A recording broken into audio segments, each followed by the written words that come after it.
24 heures sans se plaindre ni râler, stoïcisme. Que se passerait-il si, pendant 24 heures sans se plaindre, ta journée cessait d'être un commentaire permanent pour redevenir un terrain d'action où la maîtrise de soi remplace le réflexe de gémir et rend enfin au stoïcisme sa force concrète. Il y a ce décalage étrange entre ce que tu montres et ce qui bouillonne à l'intérieur, ces soupirs chargés, ces phrases lancées machinalement, comme si ton mindset était tiré par l'émotion du moment plutôt que par ta volonté.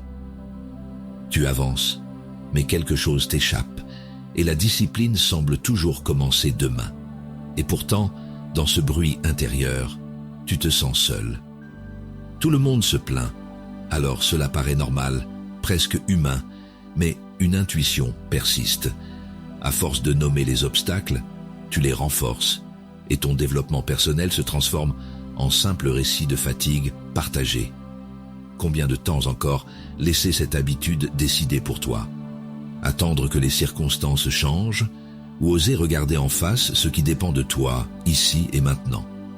La philosophie stoïcienne pose cette urgence tranquille, celle de reprendre le pouvoir d'action sans attendre un moment parfait.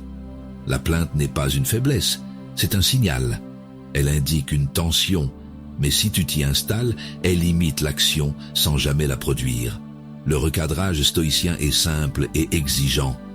Transformer chaque plainte en un geste, même minuscule, et sentir la maîtrise de soi remplacer le soulagement éphémère. Épictète l'exprimait avec une clarté implacable. Ce qui trouble les hommes, ce ne sont pas les choses, mais les jugements qu'ils portent sur les choses.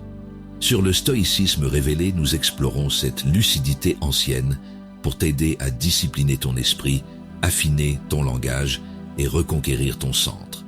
Abonne-toi à notre chaîne, le stoïcisme révélé. Laisse-nous un like sous cette vidéo. Partage en commentaire ce que représente pour toi le défi des 24 heures sans se plaindre et fais circuler cette expérience autour de toi. Ce simple engagement peut devenir le premier pas vers une stabilité plus sobre, plus claire et durable. Observons la première règle. La plainte devient une habitude. La plainte semble anodine, un simple exutoire face aux contrariétés du quotidien. Pourtant, si tu t'y arrêtes, elle façonne ton esprit plus qu'elle ne te soulage. L'expérience des 24 heures sans se plaindre révèle à quel point ce réflexe peut devenir une prison mentale. Le stoïcisme pose ici une question essentielle. Que se passerait-il si, au lieu de commenter ta douleur, tu choisissais d'agir? Dans un commerce bondé, la file s'allonge et le client devant toi discute longuement avec la caissière. Tu sens ton impatience monter, tes doigts tapotent contre le caddie, un soupir t'échappe. Tu t'entends penser, comme toujours, je tombe sur la mauvaise caisse. Ce moment banal expose le mécanisme. Ton esprit préfère protester plutôt que respirer ou observer. Marc Aurèle affirmait « Ce qui dépend de toi, c'est ta manière de voir les choses ». Cette phrase éclaire la scène précédente avec une clarté désarmante. Le stoïcien ne nie pas l'inconfort ni le désagrément. Il refuse simplement de leur donner le pouvoir de troubler son équilibre intérieur. Ainsi commence la véritable discipline. Transformer le réflexe en choix conscient. Se plaindre est humain. Persister dans la plainte devient un conditionnement. Chaque répétition grave un sillon dans ton mindset et ton cerveau apprend à décrire les problèmes plutôt qu'à les résoudre. Reconnaître cette mécanique n'est pas une condamnation, mais une invitation à reprendre les rênes de ton développement personnel. La lucidité est la première forme de liberté. Sénèque écrivait « Ce n'est pas parce que les choses sont difficiles que nous n'osons pas, c'est parce que nous n'osons pas qu'elles sont difficiles. » Dans le contexte des 24 heures, sans se plaindre, cette phrase prend une force particulière. Cesser de gémir ne veut pas dire ignorer l'obstacle. Cela signifie restaurer ton pouvoir d'action en choisissant une réponse utile plutôt qu'un murmure inutile. C'est l'amorce d'une véritable maîtrise de soi. De retour chez toi, dans un moment plus intime, tu renverses accidentellement ton verre d'eau sur ton bureau. D'habitude, tu aurais maugré contre ta maladresse. Cette fois-ci, tu restes silencieux et nettoies calmement. Ce geste simple te surprend. En refusant la plainte, tu découvres un espace intérieur plus vaste où rien ne t'arrache à toi-même. Tu ressens le calme d'une victoire invisible. La plainte est donc moins un bruit qu'un choix répété jusqu'à devenir naturel. En l'observant sans jugement, tu interromps son automatisme et retrouves ton rôle d'acteur plutôt que celui de victime des circonstances. Chaque silence conscient forge une armure intérieure que rien d'extérieur ne peut fissurer. Et c'est sur cette base sereine que commence toute transformation durable vers l'attitude stoïque du quotidien. Avançons vers la deuxième règle. Se plaindre donne de faux gains. Se plaindre, c'est chercher du réconfort dans la reconnaissance de sa douleur, mais ce réconfort est trompeur. Pendant ces 24 heures sans se plaindre, tu découvres à quel point ton esprit peut se nourrir d'une illusion d'importance, celle d'être victime. Pourtant, chaque mot de plainte t'éloigne un peu plus de ta maîtrise de soi et te prive de ton pouvoir d'action. Le stoïcisme invite à une question tranchante. Veux-tu être entendu ou transformé? Au travail, ton collègue reçoit les félicitations que tu espérais pour un projet commun. Une brûlure intérieure monte. Injustice, frustration, envie de te justifier. Tu sens ton cœur battre plus fort et tes pensées s'emballent. Comme d'habitude, on ne remarque pas mes efforts. Cette scène banale dévoile le piège. En cherchant validation et reconnaissance, tu renforces la douleur au lieu de l'apaiser. Épictète disait « Plus tu veux que le monde t'écoute, moins tu t'écoutes toi-même ». Ces mots frappent fort car ils révèlent le vrai coût du gémissement intérieur, la perte d'attention envers ce qui dépend vraiment de toi. Le stoïcien n'interdit pas la peine, il rappelle simplement que chaque plainte est une énergie mal dirigée. Tant que tu espères du dehors ce que seul ton dedans peut t'offrir, tu restes prisonnier d'une attente. Reconnaître cette dynamique demande courage et lucidité. Il ne s'agit pas de te juger pour tes réactions, mais de comprendre comment elles t'enchaînent subtilement à une posture d'impuissance. Tu peux accueillir la déception sans lui donner tout l'espace mental. Ce mouvement intérieur marque déjà une victoire invisible sur l'habitude. Sénèque rappelait « Celui qui se plaint sans agir double son fardeau ». La vraie discipline consiste alors à transformer ce réflexe verbal en observation silencieuse, puis en geste concret. Dans l'expérience des 24 heures sans plainte, chaque silence devient un entraînement à la présence. Et c'est là que naît le véritable art du développement personnel. Choisir le réel plutôt que le récit. Plus tard, dans un moment familial, un proche critique ton attitude sans ménagement. D'ordinaire, tu aurais répondu avec amertume. Cette fois-ci, tu inspires profondément et écoutes sans riposter. Ton calme surprend autant qu'il apaise l'échange. En ne nourrissant pas la plainte, tu changes la texture même du dialogue. Le silence devient action invisible, celle qui restaure ta dignité intérieure. Alors oui, se plaindre donne parfois des gains immédiats. Attention, empathie, validation. Mais ces bénéfices sont creux si ton équilibre dépend des autres. En cultivant un mindset plus sobre et en pratiquant cette retenue consciente inspirée du stoïcisme, tu apprends à trouver ta valeur dans l'acte plutôt que dans le commentaire. Et c'est sur ce terrain silencieux que s'enracine, peu à peu, la vraie liberté intérieure, celle qui prépare la prochaine étape de ta discipline quotidienne. Découvrons la troisième règle. La plainte fait croire agir. Il y a des jours où tu te sens épuisé avant même d'avoir commencé. Tu as parlé, commenté, soupiré, et pourtant rien n'a bougé.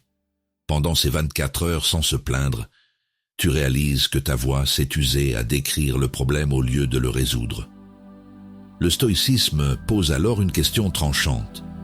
Veux-tu paraître en mouvement ou réellement avancer? Au travail, tu enchaînes les réunions stériles. Chacun y expose ses frustrations, les obstacles, les lenteurs. Toi aussi, tu participes au cœur. En sortant, tu ressens cette étrange fatigue du tapis roulant. Beaucoup d'agitation, mais aucun pas concret. Ce moment familier montre comment la plainte mime l'effort tout en détournant ton énergie. Épictète expliquait « Ne dis pas ce que doit faire un homme de bien, sois-le simplement ». Ces mots frappent fort car ils révèlent le piège du verbe sans acte. Dans la scène précédente, le discours remplace le geste. On croit s'affirmer alors qu'on s'évapore dans l'opinion. L'esprit stoïque rappelle que la discipline ne se pense pas, elle se vit dans chaque choix minuscule. Reconnaître ce mécanisme demande honnêteté et courage. Tu n'as pas tort d'exprimer ta frustration, elle signale une tension entre ce que tu veux et ce que tu fais. Mais si tu restes dans la narration de tes blocages, ton mindset devient spectateur de lui-même. La lucidité consiste à voir cette inertie verbale pour réinvestir ton attention dans l'action réelle. Marc Aurèle enseignait, la perfection morale consiste à faire chaque chose comme si c'était la dernière de ta vie. Cette exigence invite à cesser de commenter et à agir sans délai. Lorsque tu ressens l'élan de te plaindre durant ce défi des 24 heures sans plainte, arrête-toi et demande-toi simplement « Qu'est-ce qui dépend de moi maintenant ?» Ce réflexe rend immédiatement ton pouvoir d'action tangible. Plus tard, dans un moment familial, un proche t'interrompt brusquement pendant une conversation. D'ordinaire, tu aurais répondu sèchement pour te défendre. Cette fois-ci, tu respires et écoutes vraiment. Ce simple geste change la scène entière. Moins de tension, plus de clarté intérieure. Tu découvres qu'en suspendant la réactivité, la maîtrise de soi prend racine naturellement. La plainte te donne l'illusion d'être vivant, parce qu'elle bouge beaucoup de mots. Mais seule l'action silencieuse transforme le réel et libère ton esprit des cercles mentaux inutiles. En cultivant cette vigilance inspirée du développement personnel stoïcien, chaque instant devient un terrain d'entraînement à ta liberté intérieure. Et c'est sur ce terrain lucide que commence la véritable sérénité du quotidien stoïque. Accueillons la 4e règle. Parle seulement vrai, utile, nécessaire. Nos mots façonnent notre monde intérieur autant qu'ils influencent celui des autres. Durant cette expérience de 24 heures sans se plaindre, tu découvres à quel point chaque phrase peut soit nourrir la clarté, soit entretenir le bruit mental. Le stoïcisme nous rappelle que parler n'est pas un acte neutre, c'est une extension de notre esprit. Alors, avant de prononcer quoi que ce soit, demande-toi, est-ce vrai? Est-ce nécessaire? Est-ce utile? Au travail, un collègue t'annonce une nouvelle contrariante. Un retard imprévu compromet un projet important. Tu sens la tension monter, ton souffle se raccourcit et les mots, comme toujours, te viennent aux lèvres. Mais tu t'arrêtes net. Tu réalises que ce commentaire ne changerait rien, il ne ferait qu'alourdir l'atmosphère. Dans ce simple silence, naît une première victoire invisible. Tu choisis la retenue plutôt que la réaction. Sénèque disait « Parler beaucoup de soi peut être aussi inutile que parler mal des autres ». Ces mots résonnent profondément dans ce moment suspendu. Ils rappellent que chaque plainte déguisée en constat prive ton esprit de sa sobriété. En appliquant ce filtre verbal, tu pratiques la véritable discipline stoïcienne, celle qui consiste à maîtriser ton discours pour préserver ton calme intérieur. Reconnaître que la parole peut devenir une fuite demande lucidité et bienveillance envers soi-même. Il n'est pas question de se taire par peur, mais d'apprendre à choisir des mots qui servent plutôt qu'ils n'empoisonnent. Tu découvres alors que le silence n'est pas vide. Il prépare une parole plus juste, alignée avec ton intention d'agir plutôt que de réagir. Marc Aurèle enseignait « Ce que tu penses souvent façonne ton âme. Si tes pensées deviennent plaintives, ton langage suivra la même pente. Mais si tu orientes tes mots vers l'équilibre et l'action mesurée. Ton pouvoir d'action s'élargit naturellement. Ainsi, cette pratique linguistique devient un exercice concret de maîtrise de soi bien plus efficace qu'un effort forcé. Plus tard, dans un moment familial, un proche te raconte une journée difficile en attendant ta compassion automatique. D'ordinaire, tu aurais répondu par un écho de plainte partagée. Cette fois-ci, tu écoutes simplement et poses une question calme. Qu'aimerais-tu faire pour améliorer ça ? La conversation prend alors une tournure constructive et apaise votre lien. Ton attitude inspire sans imposer, preuve silencieuse du changement intérieur né de ta vigilance. Choisir des paroles vraies, nécessaires et utiles ne t'éloigne pas du monde. Cela t'y ancre avec justesse.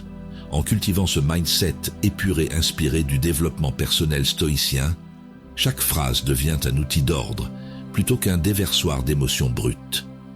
Tes mots cessent d'être des réactions et deviennent des créations conscientes.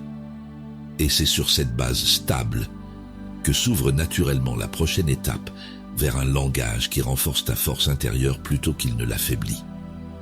Penchons-nous sur la 5e règle.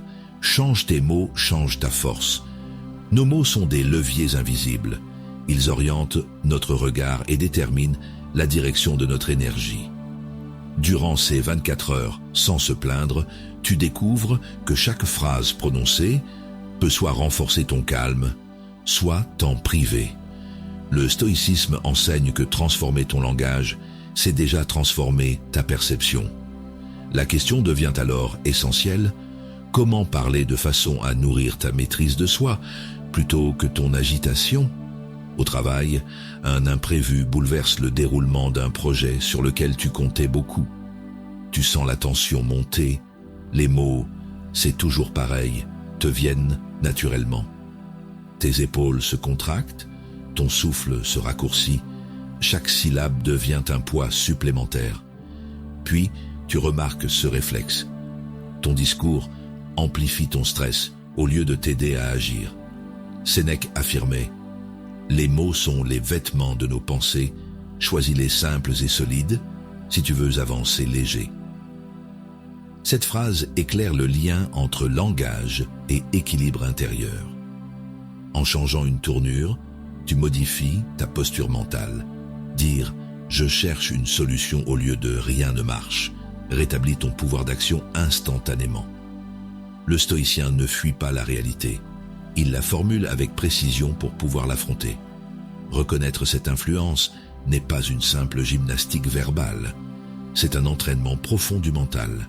Chaque expression négative répétée creuse un sillon dans ton esprit, alors qu'un mot ajusté ouvre un espace de liberté. Il ne s'agit pas d'un optimisme forcé, mais d'une lucidité disciplinée, celle qui choisit le langage comme outil d'orientation intérieure. La parole devient ainsi un acte de développement personnel conscient. Épictète disait « Ce n'est pas ce qui arrive qui trouble l'homme, mais l'opinion qu'il en a. » Appliquer ici cette sagesse montre que tes mots façonnent ces opinions avant même tes actes. En t'exerçant à reformuler sans plainte ou en remplaçant tes soupirs par des phrases sobres et précises, tu pratiques une véritable discipline verbale. Cette vigilance quotidienne renforce peu à peu ton calme et prépare ta pensée à la clarté. Plus tard, dans un moment intime, tu renverses accidentellement du café sur ton carnet préféré. D'habitude, un juron t'échapperait immédiatement. Cette fois-ci, tu souris et dis simplement « je vais nettoyer ». Ce petit glissement change tout. Plus de panique ni d'autocritique inutile, juste une réponse adaptée et paisible. Par le choix des mots, tu constates que ta réaction devient plus sobre et plus libre. Changer son vocabulaire n'est donc pas anodin, c'est orienter sa conscience vers ce qui dépend vraiment de soi. Chaque mot bien choisi affine le mindset stoïcien que tu cultives au fil des jours. Tes phrases cessent d'être des jugements pour devenir des directions claires vers l'action juste. Et sur cette base linguistique apaisée, s'ouvre naturellement la prochaine étape du défi, celle où le silence devient, lui aussi, porteur de force tranquille. Tournons-nous vers la 6e règle, 24 heures sans plainte. Vivre 24 heures sans se plaindre, c'est bien plus qu'un simple exercice mental. C'est un test de lucidité. Chaque silence face à l'irritation devient un miroir où se reflète ton véritable état intérieur. Le stoïcisme ne demande pas l'impossible. Il propose d'observer, avec discipline, comment ton esprit réagit lorsqu'il ne peut plus se décharger verbalement. La question devient alors essentielle. Es-tu capable de garder ta maîtrise de soi quand personne n'entend tes frustrations? Dans les transports, quelqu'un te bouscule sans s'excuser, un bruit assourdissant envahit la rame et ton téléphone perd le signal au même instant. Tu sens la crispation monter, le soupir prêt à s'échapper, ton visage se tend, ton regard cherche une échappatoire, mais tu te rappelles le défi. Cette fois, tu choisis de respirer et de te taire. Ce silence pèse au début, puis devient étonnamment léger. Sénèque affirmait « Celui qui supporte les maux avec courage les affaiblit déjà ». Ces mots résonnent dans cette scène urbaine où tout incite à la réactivité. Le stoïcien ne fuit pas l'agacement. Il le transforme en terrain d'entraînement. En résistant à l'envie de protester, tu découvres que ton pouvoir d'action commence exactement là où s'arrête ta plainte. Cet exercice ne consiste pas à nier ce que tu ressens, mais à le traverser lucidement. Reconnaître ton agacement sans lui donner voix revient à lui retirer son emprise. Ce geste minuscule change la texture même du quotidien. Au lieu d'être emporté par chaque perturbation, tu restes ancré dans ton calme intérieur. Cette retenue volontaire affine peu à peu ton mindset, jusqu'à devenir une forme naturelle de sérénité. Marc Aurèle enseignait « Quand tu es irrité par quelque chose, souviens-toi que ce n'est pas la chose qui te trouble, mais ton jugement sur elle. » C'est ici que se joue la véritable transformation pratique du stoïcisme. Suspendre l'interprétation avant qu'elle n'enflamme la réaction. Durant ces 24 heures d'abstinence verbale, chaque impulsion maîtrisée devient une victoire silencieuse sur toi-même, et ce petit triomphe quotidien t'initie au vrai art du développement personnel stoïcien. Plus tard, dans un cadre professionnel animé, un collègue rejette sa responsabilité sur toi devant l'équipe entière. L'ancien réflexe voudrait répliquer aussitôt pour laver l'affront, mais tu observes plutôt ton souffle et réponds calmement aux faits, sans ironie ni rancune. Ton attitude désarme l'atmosphère et ramène l'échange vers la solution concrète. En refusant de nourrir la plainte, qu'elle soit intérieure ou verbale, tu redonnes poids et clarté à ta présence. Ces 24 heures sont donc un laboratoire d'endurance mentale, plus qu'une performance morale. À force de choisir le silence lucide plutôt que la réaction automatique, tu fortifies cette zone tranquille en toi où rien ne vient troubler inutilement ta paix. La discipline cesse d'être contrainte pour devenir liberté choisie. Elle restaure ton équilibre naturel face aux imprévus. Et c'est sur cette base stable que se prépare la prochaine étape du voyage stoïque, celle où parler moins signifie enfin agir mieux. Explorons la 7e règle. Demande, agis et tais-toi. Il arrive que le silence soit plus exigeant que la parole. Après ces 24 heures sans se plaindre, tu découvres une autre forme de calme. Celui qui ne cherche plus à tout commenter, mais à agir directement. Le stoïcisme enseigne que le verbe doit suivre l'intention, pas la précéder. La véritable maîtrise de soi commence lorsque ton énergie passe du dire au faire, quand tu transformes ton besoin de contrôle en pouvoir d'action réelle. Au travail, un projet déraille soudainement parce qu'un collègue a oublié une étape cruciale. Tu sens le reproche prêt à franchir tes lèvres. Ton cœur bat plus vite, ta mâchoire se contracte. Mais tu t'arrêtes et poses simplement une question claire. Comment puis-je aider pour corriger ça ? Le ton change immédiatement, l'atmosphère s'apaise et tu réalises que la plainte n'aurait rien réglé. tandis qu'une action posée rétablit l'équilibre. Sénèque affirmait « Celui qui agit part lassé par ses actes ». Ces mots révèlent le sens profond de ce défi stoïcien. La retenue n'est pas soumission, mais clarté. En choisissant d'agir plutôt que de blâmer, tu économises ton énergie et orientes ton esprit vers ce qui dépend vraiment de toi. Le geste sobre devient alors une forme silencieuse de sagesse pratique. Reconnaître cette bascule intérieure demande une honnêteté sans détour. Il est naturel de vouloir être entendu ou compris, mais parfois, cette attente t'éloigne du mouvement juste. Agir sans bruit ne signifie pas refouler tes émotions, c'est leur offrir un exutoire concret plutôt qu'un écho stérile. Ce passage du discours à l'acte marque le vrai tournant du développement personnel stoïcien. Épictète expliquait « Ne promets rien de grand, fais simplement ce qui est à faire et fais le bien ». Cette phrase trace une route claire pour prolonger l'expérience des 24 heures de silence intérieur. Elle t'invite à remplacer les justifications par des gestes alignés avec ta volonté profonde. Ainsi, chaque décision discrète devient un entraînement quotidien à la discipline, au calme lucide et à la cohérence d'esprit. Plus tard, dans un contexte familial, un proche te reproche un oubli anodin avec irritation. Plutôt que d'argumenter ou te défendre, tu écoutes calmement, puis répares aussitôt le détail manquant. Le climat se détend presque aussitôt. Ta sérénité désamorce la tension sans effort apparent. Ce moment simple montre que ta transformation n'est plus théorique. Elle s'incarne dans tes réactions les plus ordinaires.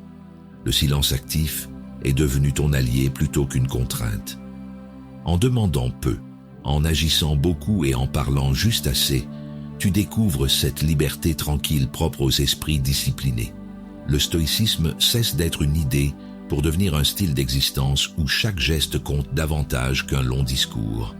Et sur ce chemin dépouillé, tu apprends enfin qu'agir sans bruit est peut-être la forme la plus haute du courage intérieur. Ces 24 heures, sans se plaindre, t'auront révélé bien plus qu'une simple retenue verbale, une véritable transformation intérieure. À travers chaque silence choisi, tu as observé tes réactions, dompté ton agitation et affiné ton discernement. Cette lucidité nouvelle t'a montré que la discipline n'est pas contrainte, mais liberté. Elle consiste à distinguer ce qui dépend de toi de ce qui ne dépend pas de toi. Ainsi, dans le feu des contrariétés ordinaires, tu découvres la puissance tranquille du stoïcisme. Accepter le réel sans s'y soumettre, agir sans s'agiter. Ce chemin vers la maîtrise de soi n'efface pas les obstacles. Il leur donne simplement leur juste place dans ton esprit. Tu perçois maintenant une autre forme de force, celle du calme lucide. Comme le rappelait Marc Aurèle, l'obstacle sur le chemin devient le chemin. En vivant cette expérience stoïcienne de 24 heures sans se plaindre, tu comprends que chaque contrariété est une occasion d'exercer ta vertu plutôt qu'un motif d'irritation. La paix intérieure ne vient pas du silence extérieur, mais du choix conscient de ne pas te troubler pour ce qui échappe à ton contrôle.